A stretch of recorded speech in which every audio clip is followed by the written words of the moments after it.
com alegria eu desejo cumprimentar os irmãos com a paz do Senhor Jesus.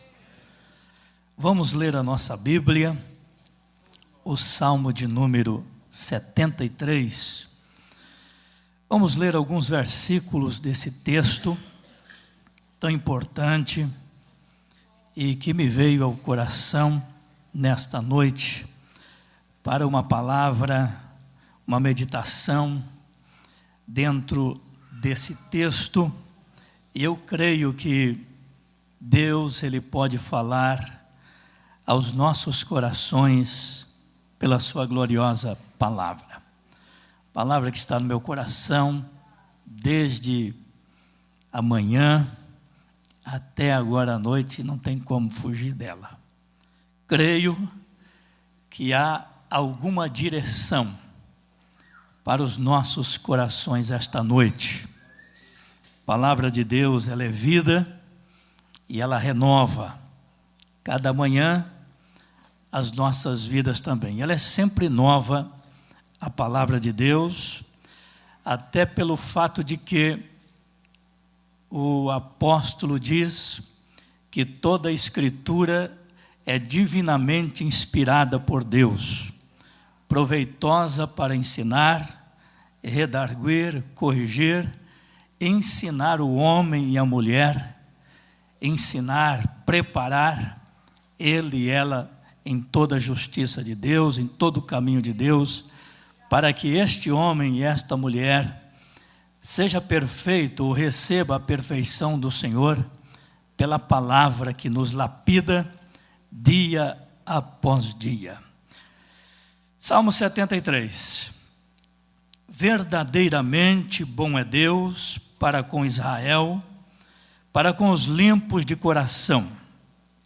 Quanto a mim, os meus pés quase se desviaram, pouco faltou para que escorregassem os meus passos.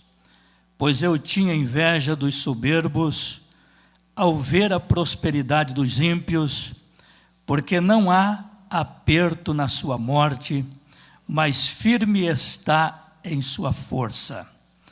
Não se acham em trabalhos como outra gente, nem são afligidos como outros homens, pelo que a soberba os cerca como um colar, vestem-se de violência como de um adorno, os olhos deles estão inchados de gordura, superabundam as suas imaginações ou as imaginações do seu coração, e são corrompidos e tratam maliciosamente de opressão, falam arrogantemente, erguem a sua boca contra os céus e a sua língua percorre a terra, pelo que o seu povo volta aqui e águas de copo cheio se lhe espremem, e dizem ao Altíssimo: eis que estes são ímpios,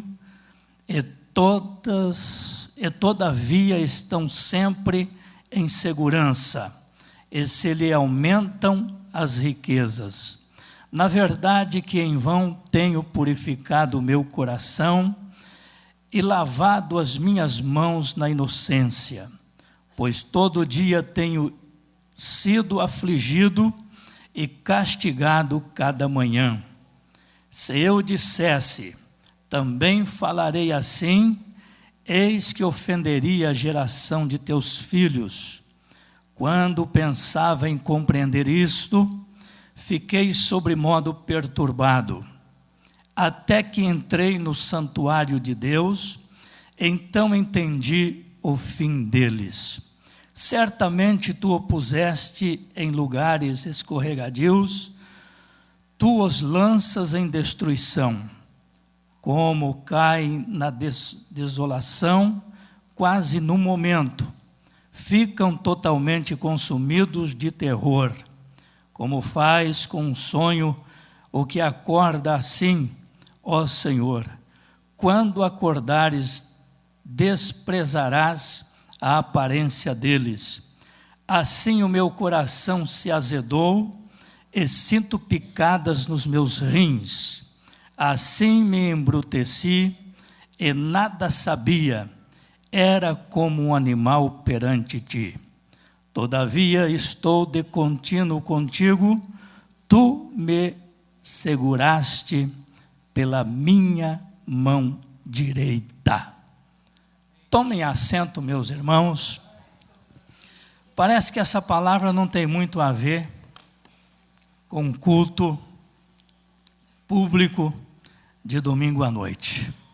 Mas os irmãos vão ver que tem.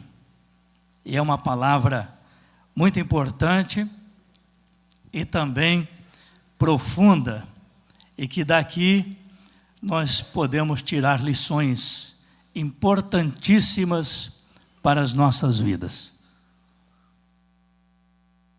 Eu quero também cumprimentar os que nos assistem pela Web TV Semear. Cremos que Deus tem uma bênção ao seu coração também.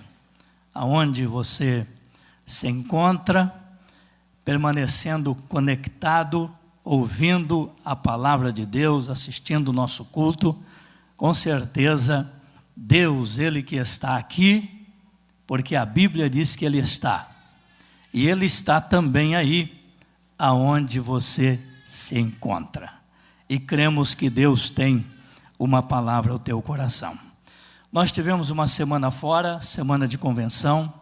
A gente já quer agradecer aos irmãos que oraram por nós, pela nossa convenção. Foi praticamente uma semana de convenção, bem cansativo, bem puxado. Convenção com palestras, convenção com consagração. E também antes da convenção, foi convocados as duas diretorias para um dia de consagração em Blumenau, e nós vimos o que Deus fez nesta convenção. Foi algo grande. Deus trouxe a orientação, a liderança. Foi uma convenção muito abençoada, uma convenção de edificação, de palavra, de Bíblia, de muitas mudanças também de obreiros, pastores no nosso estado. Mas nós vimos ali a mão do Senhor. Nosso presidente, ele está levando os pastores do estado para consagração, para oração, e assim nós vemos que Deus, Ele tem sido o nosso guia, o nosso Deus que dirige todas as coisas. Quando nós deixamos Deus dirigir, Ele dirige. Agora, se o nosso coração está um pouco alheio à direção divina, e aí fica um pouco mais difícil. Aí o homem quer se dirigir sozinho, né? Quer andar sozinho. Mas quando há essa sensibilidade e uma busca da presença de Deus, Deus, Ele deseja guiar. A Bíblia diz que Ele guiou Israel pelo deserto durante 40 anos, à noite, através de uma coluna de fogo, e o povo caminhava ali na orientação e na proteção da presença de Deus através do fogo. E durante o dia, eles caminhavam com uma nuvem sobre eles, adiante deles uma nuvem, e ali estava a presença de Deus, dirigindo todos os israelitas na condução do líder Moisés e do seu cajado, até o destino que Deus tinha prometido e preparado. Ainda que Moisés não entrou na terra prometida, ele foi somente ao Monte Nebo, e ali Deus mostra a terra, ele desce, e Deus recolhe Moisés no vale, e Deus faz o seu sepultamento, onde os filhos de Israel não acharam. Prantearam ali por 30 dias, e Josué passa diante do povo e começa a conduzi-los até Canaã, a terra prometida. Meus queridos irmãos, o texto que nós lemos aqui fala de Asaf. Para nós entender um pouco mais esse texto e tudo que nós lemos, é bom saber pelo menos um pouquinho da vida deste homem chamado Asaf. Asaf, ele era levita na casa de Deus. Quando Davi, ele estava promovendo e renovando ali os oficiais da casa de Deus, Asaf também foi promovido chefe da música. E nós encontramos em alguns textos, em algumas histórias, que Asaf, ele além de músico, o regente, como aqui o Rodrigo, Asaf também era regente. Só que a turminha de Asaf era bem maior. Nós encontramos o número da turma de Asaf no livro de Crônicas, capítulo de número 23, a partir do verso 3 até o 5, que diz assim: E foram contados dos levitas de 30 anos e daí para cima, e foi o número deles, segundo as suas cabeças, 38.000 homens. 38.000 homens. Destes havia 24.000 para promoverem a obra da casa do Senhor, e 6.000 oficiais e juízes. Versículo 5.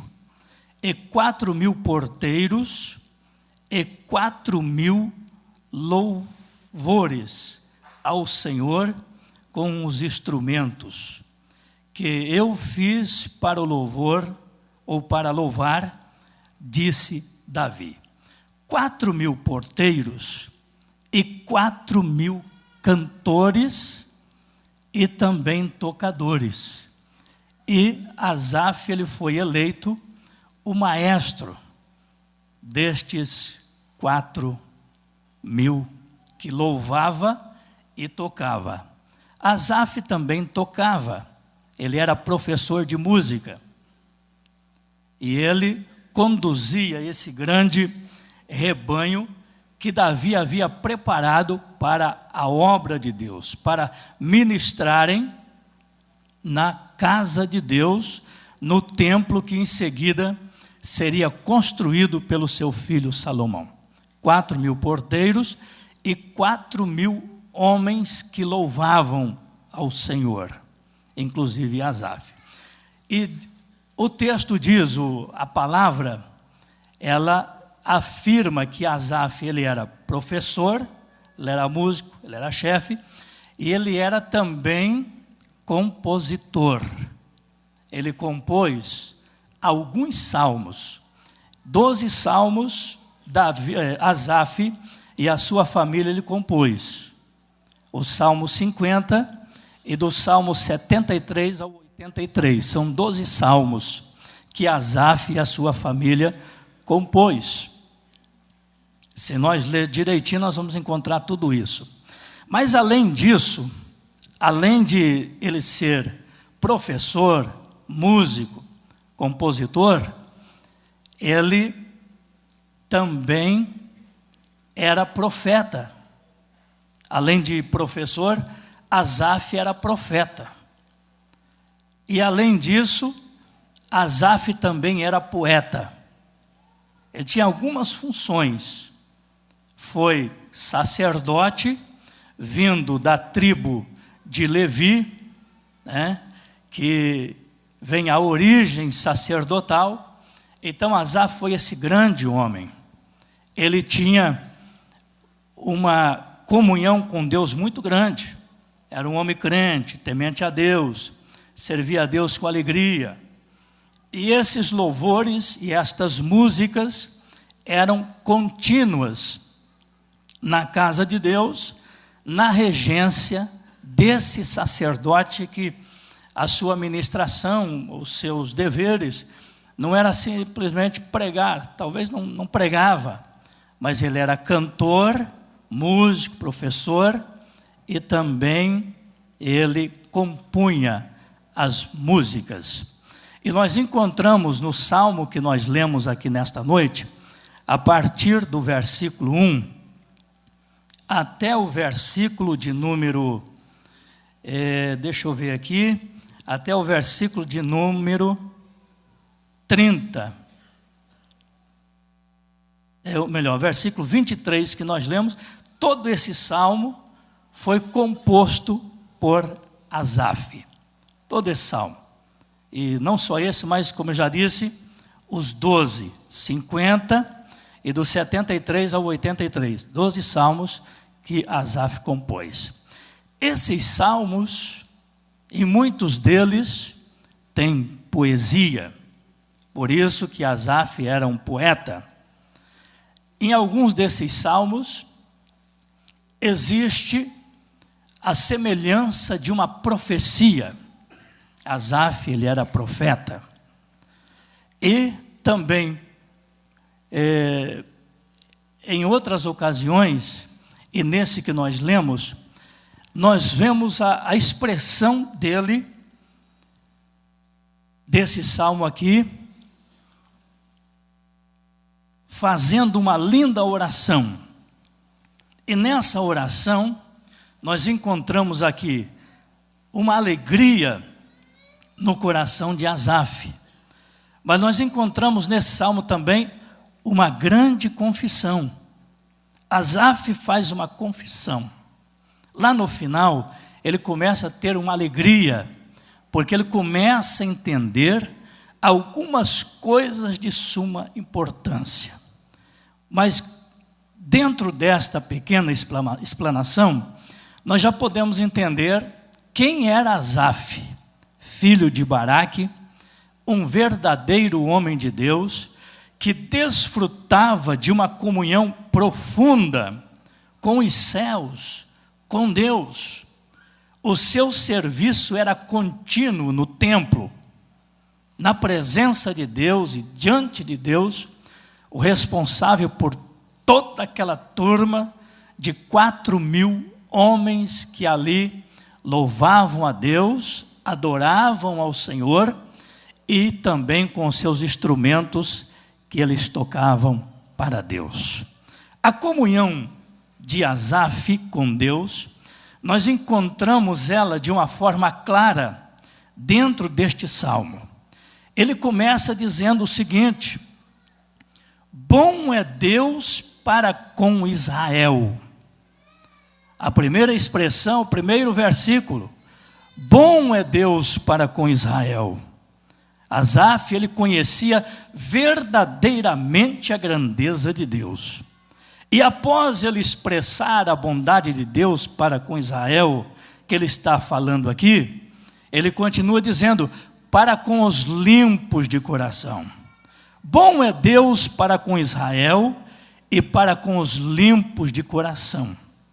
Mas aí, em seguida, Asaf começa uma confissão. Esta confissão que dá a nos entender que Asaf, ele foi apanhado por um mal muito grande. E o mal que apanhou Asaf está expresso nos versículos deste salmo que nós lemos.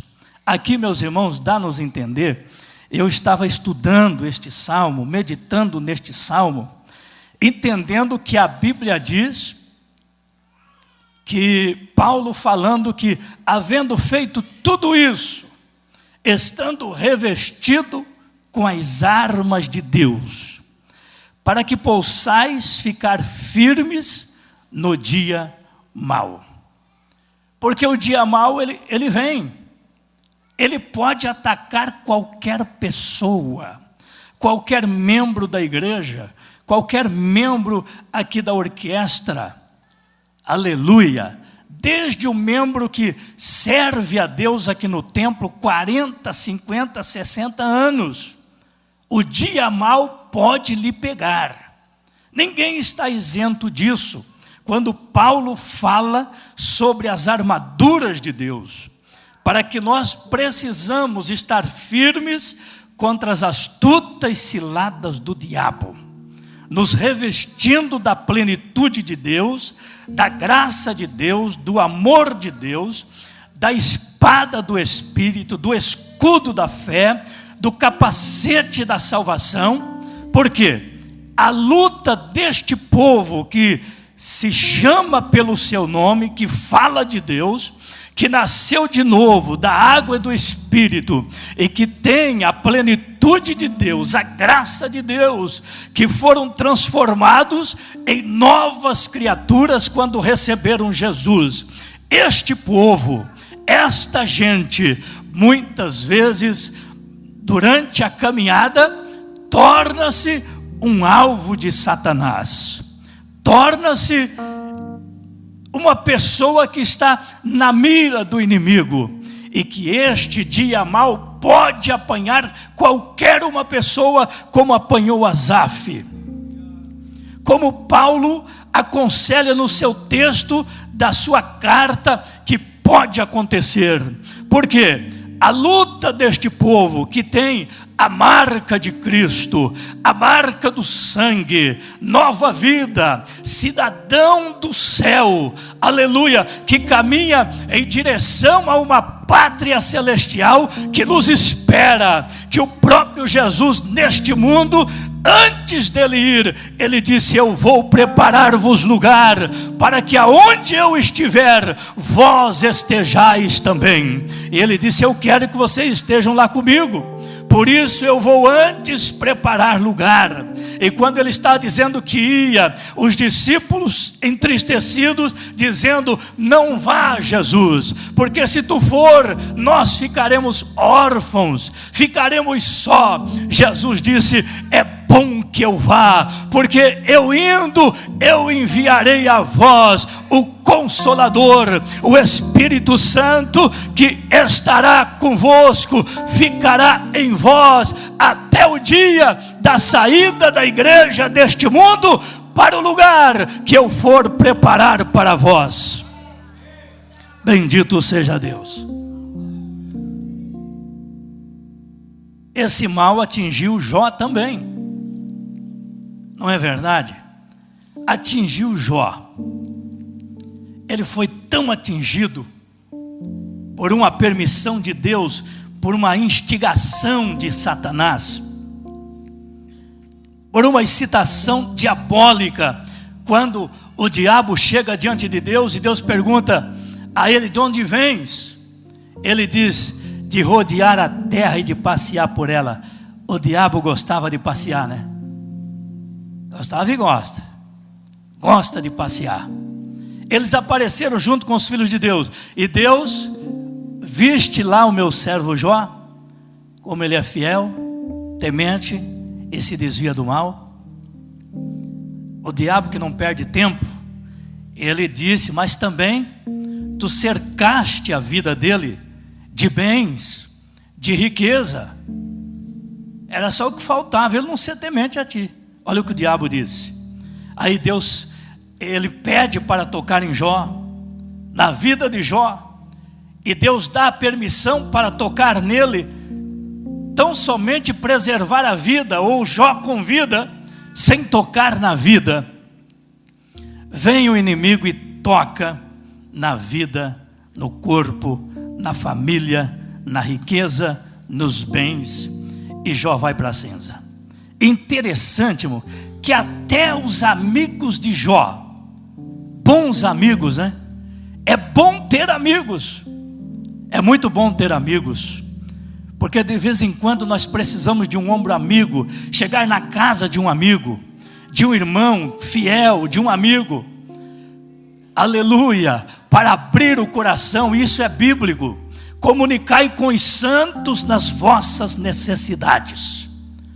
O crente precisa ter comunicação, só que essa comunicação, nós precisamos saber com quem nos comunicar, porque comunicar com alguém na hora da necessidade, alguém, em vez de lhe abençoar, ele vai te amaldiçoar.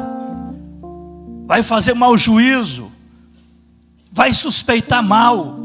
Então você precisa ter amigos, mas amigos fiéis e amigos bem-chegados.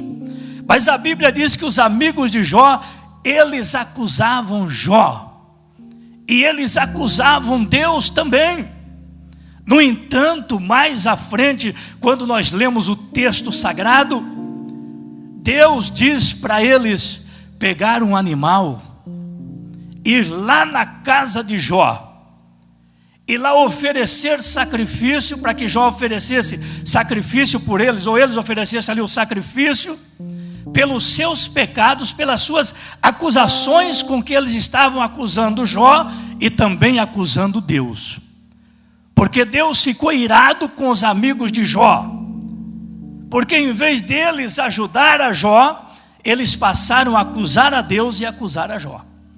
Aí Deus manda eles oferecer sacrifício, e Jó teve que orar por eles, para que se afastasse a ira de Deus de sobre eles, porque senão eles também seriam sentenciados por uma justiça divina, por acusar Deus e por acusar Jó pelo seu estado de prova.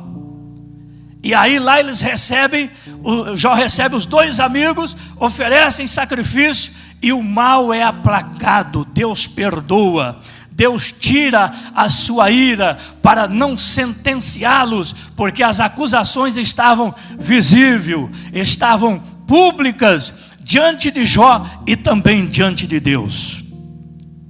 Amigos. E aí Asaf começa essa confissão: bom é Deus para com Israel e com os limpos de coração. A partir do verso 2, Asaf, irmãos, parece que não é verdade o que nós lemos aqui. Você está entendendo a mensagem? Estamos apenas entrando nela. Mas parece que não é verdade o que nós vamos ler aqui e que nós vamos encontrar até o final do texto. Aí no versículo 2, Asaf começa a dizer assim. Aí nós vemos a sinceridade do seu coração. Ele disse: mas quanto a mim, os meus pés quase se desviaram, pouco faltou para que escorregassem os meus passos. Aí no verso 3, ele começa a confissão dele. Por que ele estava quase se desviando, quase se escorregando?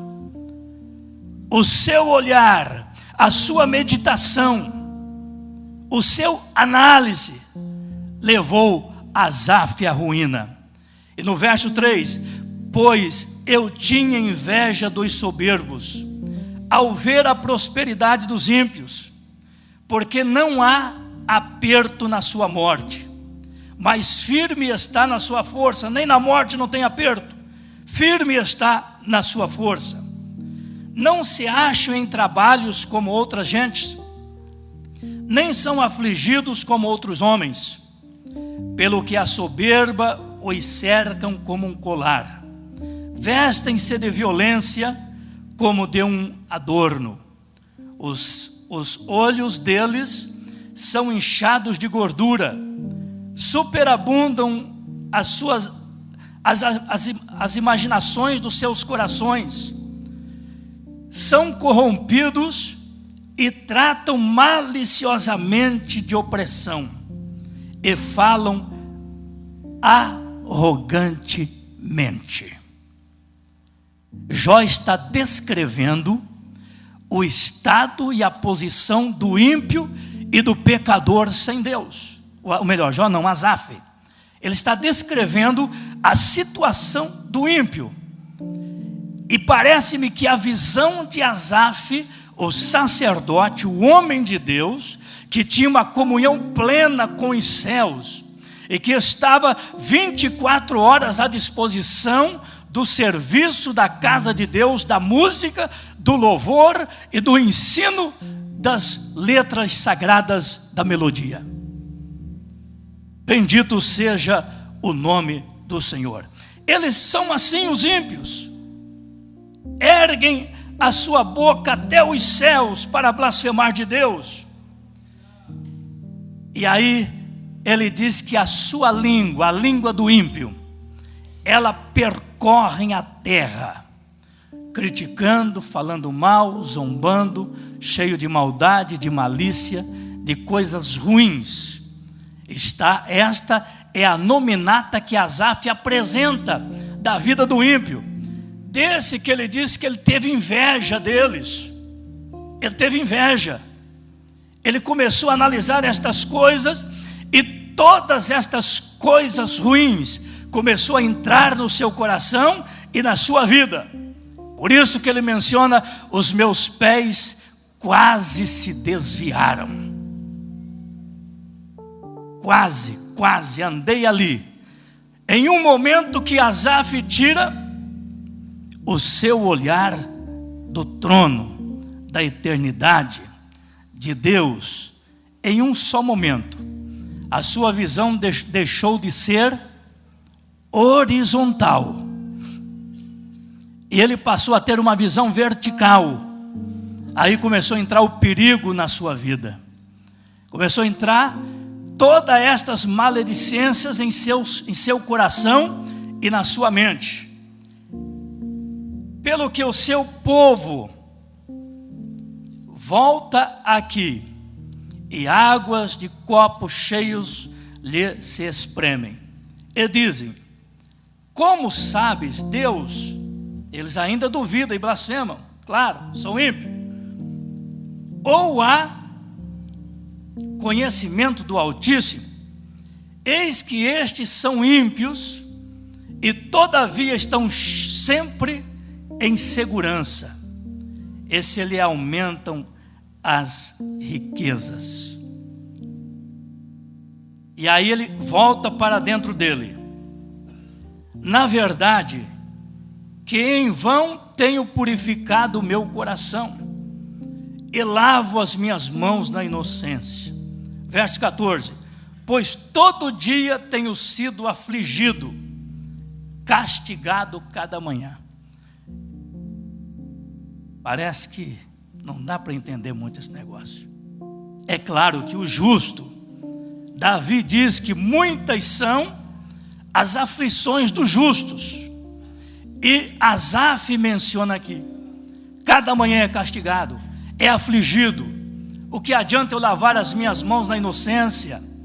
O que adianta eu purificar o meu coração e estar diante de Deus e sofrer todos estes ataques?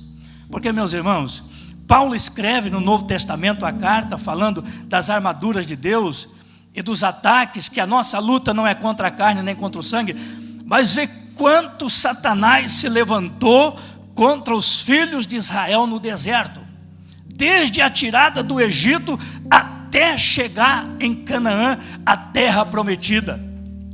Quantos ataques, quantas investidas, quantas setas, quantas vezes Satanás se atravessou à frente do povo para afligir e para castigar. Ele menciona isso. Mas nós encontramos no versículo 16, Asaf dizendo: quando eu pensava em compreender todas estas coisas. A nominata aqui no texto é grande, certo? O que ele está mencionando aqui não é 2 ou 3 coisinhas, não. O que entrou no coração dele foi um montão de coisa, certo? A inveja, e aí ele começou a ver o procedimento da vida do ímpio e do pecador. Ele começou a analisar todas estas coisas. Mas a coisa boa deste salmo, da vida deste homem, ele disse: quando eu entrei no santuário de Deus, aí eu entendi o fim deles. O que é santuário? Ele entrou na presença de Deus em consagração, em oração, jejum e oração a Deus. Ele começa a ter uma visão diferente. E depois ele começa a mencionar que Deus os coloca em caminhos escorregadios. E eles são sentenciados. E de repente, num momento, eles são destruídos. Ele viu isso. Ele entra na presença de Deus. E ele começa a ter uma visão diferente de tudo aquilo que tomou a sua vida, o seu coração, e que trouxe um envenenamento, um arruinamento no coração de Asaf, um grande homem, um grande líder, e que estava agora nesta situação. Quando eu entrei no santuário de Deus, ele estava turbado e estava perturbado, não achou nenhuma outra saída. Ele estava doente espiritual, ele estava totalmente ruim. Bendito seja Deus, diante de grande responsabilidade, não tinha como largar, não tinha como correr, não tinha como fugir. Ele era o chefe responsável por toda aquela grandiosidade que Davi preparou. E aí ele não teve outra saída. A saída estava para cima. Quando eu entrei no santuário de Deus, então eu entendi o fim deles. Deus mostrou o fim deles. Deus me clareou. Deus arrancou de mim tudo aquilo que estava me fazendo mal. Meus irmãos, nós entendemos perfeitamente que a vitória nossa, a vitória da igreja, a vitória do povo de Deus em qualquer circunstância da vida, é somente entrando no santuário de Deus. Aleluia! É tão somente entrando lá na presença de Deus. E aí até aquela pessoa que você não consegue perdoar, de repente, em meio à revelação divina, manifestação de Deus na sua vida, o Espírito de Deus vai arrancando todo aquele mal do seu interior, e de repente o amor de Deus começa a invadir o seu coração, a sua alma e a sua vida, e de repente você já vai estar orando pelo teu inimigo, perdoando o teu inimigo com pureza de coração diante de Deus, porque aí entra o socorro divino, o socorro do alto, a mão de Deus, o Espírito de Deus, e Ele começa a ajudar e envolver a sua vida para te colocar de novo de pé na presença de Deus, com pureza, com santidade, com coragem, para caminhar mais algumas milhas até chegar à presença de Deus. Um amigo meu está dizendo que o pai dele foi assassinado, e entrou no coração dele uma coisa muito ruim. Ele pega uma arma e vai para vingar aquele homem. Quando ele chega lá, ele vê as roupas no varal, o vento balançando aquelas roupas. Ele disse que daí o Espírito de Deus falou com ele, e ele voltou para casa. E uma noite Deus visitou ele, usou uma criança e começou a visitar ele. E aí Deus aparece no quarto e começa a tirar aquilo do coração dele, da vida dele. E ele disse que saía como raízes, e Deus foi puxando aquilo de dentro dele, foi tirando, foi puxando. Ele disse que saía raízes compridas de dentro dele, raízes finas, compridas naquela visão. E Deus foi puxando, e conforme Deus puxava, aquilo doía, porque saía do corpo inteiro, aquelas raízes finas, até que Deus tirou tudo do coração dele. E ele disse que a partir daquele momento ele vivia igual uma pena de leve. Ele flutuava, ele disse que não andava mais durante alguns meses. Parece que ele não sentia mais o chão, ele flutuava, porque aquilo entrou no coração dele. Mas Deus, pelo seu amor, quando ele entrou também no santuário de Deus, Deus se manifesta a ele e começa a arrancar aquilo. E ali Deus desencadeia uma grande obra espiritual. E ele disse: eu fui sarado. eu fui sarado. E o que eu queria fazer, vingar, eu não consegui mais fazer. Perdoei aquele homem. Ele disse: hoje eu sou um homem manso. Hoje eu consigo perdoar com facilidade. Eu não tenho inimigo. Pode ter muitas pessoas que são inimigos meus, mas eu não tenho. Meu coração é limpo. Não consigo guardar nada a partir daquela obra. Isaías, ele entra no templo após a morte de Uzias. E diz a Bíblia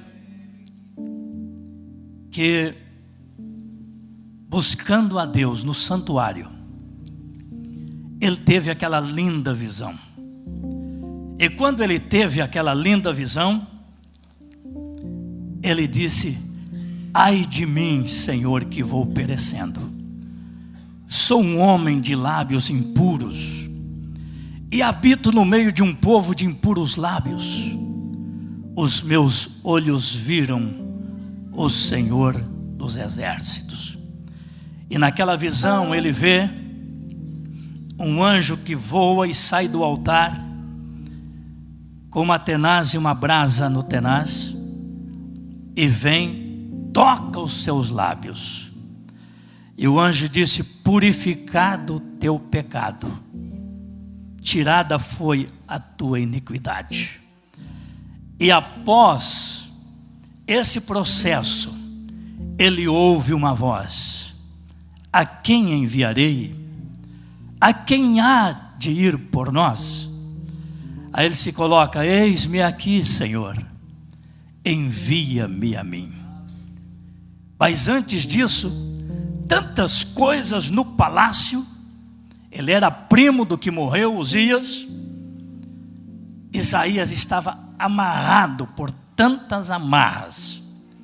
E como estava o seu coração?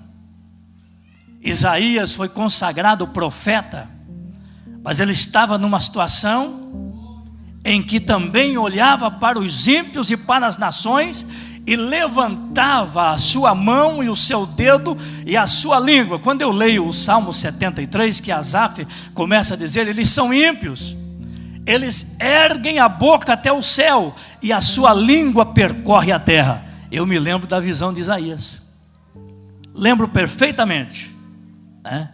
Porque Isaías aí ele apontava as nações que estavam em decadência e com problemas. Mas a partir do momento do encontro com Deus, ele disse: eis-me aqui, Senhor, envia-me a mim. Ele ouve a voz de Deus.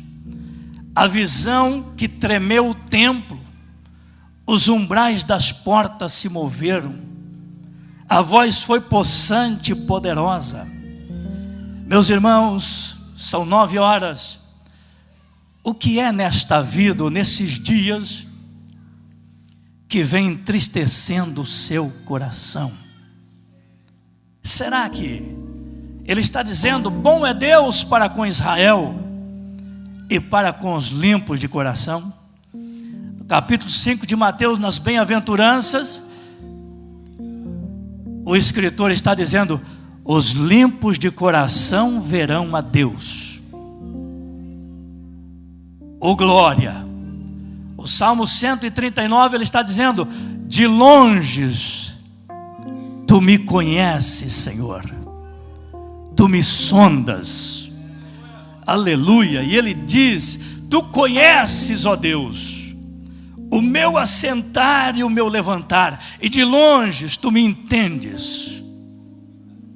Aleluia!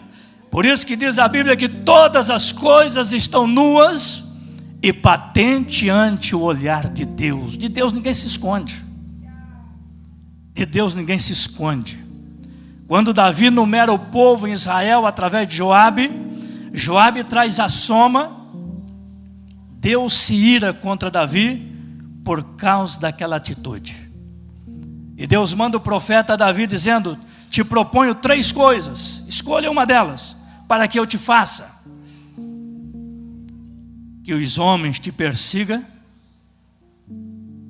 ou que haja 3 anos de fome, ou 3 meses de 3 meses você caia na mão dos homens. E aí Davi, que conhecia Deus, Davi disse: não, Deus, eu quero cair nas tuas mãos, porque tu é um Deus de misericórdia, de amor, é um Deus que julga com direção, com perfeição. Os teus juízos são perfeitos. Caia eu na mão de Deus e não caia eu nas mãos dos homens. Os homens são sem misericórdia, mataria Davi, mas Deus não, perdoaria o seu servo. Bom é Deus para com Israel e para com os limpos de coração. Os limpos de coração verão a Deus. Irmãos, nós estamos vivendo os últimos dias da igreja. E nós precisamos viver convictos da nossa salvação. Para encerrar essa mensagem, Lucas, leia para mim 8:35 a 39 de Romanos. Nós precisamos estar com o coração limpo para ver a Deus no arrebatamento, porque o Espírito de Deus não habita em coração sujo, em coração magoado, em coração como estava o coração de Asaf. Nós precisamos ter ciência de que Deus vai, através do seu Filho, arrebatar a igreja a qualquer momento. Leia para mim. Romanos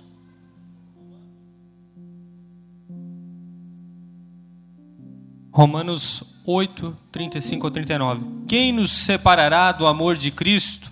A tribulação, ou a angústia, ou a perseguição, ou a fome, ou a nudez, ou o perigo, ou a espada?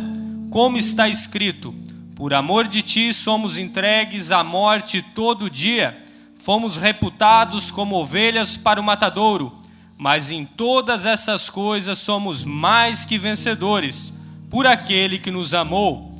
Porque estou certo de que nem a morte, nem a vida, nem os anjos, nem os principados, nem as potestades, nem o presente, nem o porvir, nem a altura, nem a profundidade, nem alguma outra criatura nos poderá separar do amor de Deus, que está em Cristo Jesus, no nosso Senhor. Amém. Aqui está o texto de Paulo.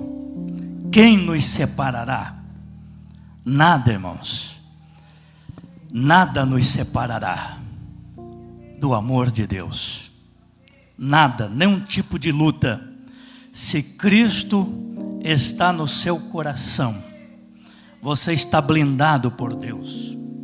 Pode vir a fome, pode vir a cara feia, pode vir os ataques, pode vir a perseguição, pode vir a calúnia, pode vir a maldade, mas nada te separará do amor de Deus. Você vai continuar sendo levita na casa de Deus, você não vai se afastar, você não vai se isolar por qualquer coisa, por qualquer fofoca, por qualquer mentira, por qualquer contenda, porque Deus pelejará pelo seu povo, pelos seus servos. E o choro ele pode durar uma noite, mas a alegria vem pelo amanhecer. Ficamos de pé para nós orar. Hoje é culto da família, e esta linda família escreveu 12 salmos.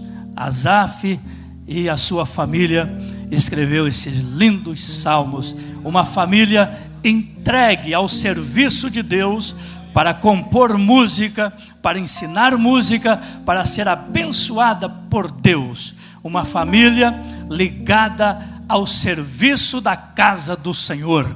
Mais um dia Asaf se encontra desta maneira, dizendo: meus pés quase se desviaram, porque eu comecei a ter, olha aí, eu comecei a ter inveja do ímpio. Eu não consigo entender um negócio desse. Um sacerdote, um homem cheio de Deus, tem inveja do ímpio, do pecador, que sabe que morre e vai para o inferno, não tem uma vida eterna como ele tinha, como nós temos. Mas, irmãos, isso é o dia mau. O diabo pegou Asaf nessa situação, no dia da fraqueza. E às vezes o próprio inimigo começou a mostrar e a dizer: ó, pode olhar, ó, teu vizinho aí, ó, ímpio, ó, é noitadas, é pecado, é orgias. E olha aí, prospera, fica rico e não tem nenhum problema. E você cada manhã é castigado, é afligido, sempre tem luta, sempre tem problema. Você se santifica, você se consagra, você busca a Deus, você purifica o seu coração, e o que adianta? Olha, irmão, isso são mensagens que vêm do inferno, a mente desce ao coração. E ele foi tomado por todas estas coisas ruins. Mas ele conhecia Deus. Ele sabia que Deus era o seu Deus. E aí, na sua angústia, na sua aflição, na sua tristeza, na sua dor de coração, e quando ele entra no santuário de Deus, Asaf estava arrasado, irmãos. Asaf estava arrasado, estava triste, estava provavelmente, não vou dizer que ele estava desanimado, mas ele estava arrebentado. Havia na sua mente, no seu coração, um turbilhão de coisas ruins, que Asaf ficou analisando, meditando, olhando, e parece que ele não via nada de luz, nada de bom. Só via prosperidade dos ímpios, os ímpios ficando ricos, sem aperto na morte, sempre forte, sem ser afligido, não tinha nenhum problema. Mas aí ele entra no santuário de Deus. Toda a luta da vida do crente, nós precisamos entrar no santuário. Porque às vezes nós estamos na igreja, mas nós não entramos no santuário. Viemos para o templo, mas não entramos no santuário de Deus. Isto aqui fala de algo mais profundo, mais íntimo, de uma busca mais intensa por Deus, para mergulhar a dimensão espiritual e vislumbrar aquilo que está no outro lado, que Deus prometeu para você e para mim, e que Satanás não quer que nós atravessamos e chegamos a este lugar de onde ele foi expulso, de onde ele saiu, de onde ele foi jogado, de onde ele foi sentenciado por Deus. Mas você é propriedade de Deus, é filho de Deus, porque creu e recebeu Jesus em sua vida. Você é filho da promessa e tem um céu, e o céu te espera. Eu desejo orar esta noite pelas famílias. Se tiver alguém enfermo, pode vir à frente. Se tiver alguém em luta também, venha aos pés de Jesus. Nós vamos orar por você aqui na frente do altar, com imposição de mão dos obreiros, dos presbíteros, dos homens de Deus aqui. E Deus vai te dar vitória. Se tiver alguma coisa que talvez lhe perturba, Jesus é poderoso para arrancar do íntimo da sua vida e te fazer uma nova pessoa, uma nova criatura, um novo homem, uma nova mulher, com novas esperanças, novos horizontes radiando na sua vida, no seu coração, no seu interior, e você tendo força para caminhar mais algumas milhas. Podemos orar? Nosso Deus e Pai, no glorioso nome de Jesus, oramos neste momento, Senhor. Aqui está o teu povo, a tua igreja, teus filhos, o teu rebanho. Senhor, esta igreja que está destinada ao céu, esta igreja que na cruz do Calvário foi comprada, este povo que se encontra aqui nesta noite, que por bom preço foi comprado. Senhor, ninguém está livre dos ataques do inimigo, mas a tua mão é poderosa para trazer revelação, conforto, alegria para as famílias, para os lares, para cada irmão, para cada irmã, para cada jovem. Senhor, dá a tua bênção a todos, eu te peço, como servo teu, Senhor, como filho teu. Nós ministramos sobre as famílias a bênção, o livramento, a prosperidade, a vitória, a cura divina, a libertação de males, e que esta igreja seja blindada pela proteção do alto e pelo sangue de Jesus Cristo, para as vitórias presentes e futuras e eternas. É o que eu te peço nesta noite, em nome de Jesus, em nome de Jesus, amém.